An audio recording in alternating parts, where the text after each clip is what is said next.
কজনকে মারবেন? কটা বুলেট আছে আপনার? বলেছিলেন 5 বছর গুলি ছুড়লে নাকি আপনাদের বুলেট শেষ হবে না। সাহস থাকে তো ছুড়ুন। আমার দেশের যারা নিরাপত্তা রক্ষীরা রয়েছেন, পুলিশ ভাইরা, বিজিবির ভাইরা, সেনাবাহিনীর ভাইরা, আপনাদের সন্তানও এই গুলির মুখে পড়েছে। আপনাদের বেতন আমাদের টাকায় হয়, ভুলে যাবেন না। 52-তে জেগেছি, 69-এ জেগেছি, 71-এ জেগেছি, 90-এ জেগেছি। 2024-এ নতুন বাংলাদেশ গড়ব আমরা। যে বাংলাদেশে বৈষম্য থাকবে না, যে বাংলাদেশে ন্যায় বিচার থাকবে, অবিচার থাকবে না, যে বাংলাদেশে অকারণে শিশুর বুকে গুলি চলবে না।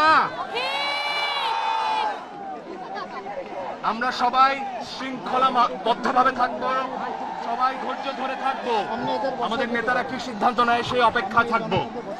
তরুণরাই আমাদের নেতা, তোমরাই বাংলাদেশ।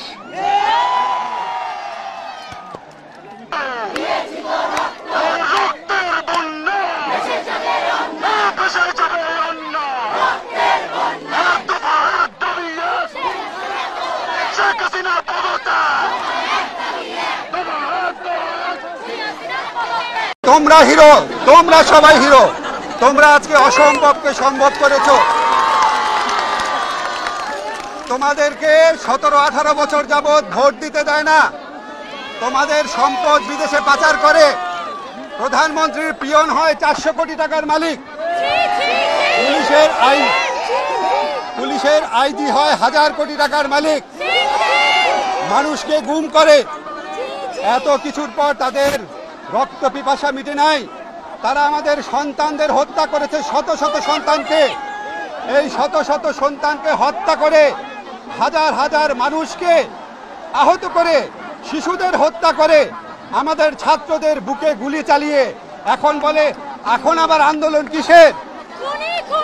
উনি বলেন উনি নাকি স্বজন হারানোর বেদনা বুঝেন। উনি কারো স্বজন হারানোর বেদনা বুঝেন না।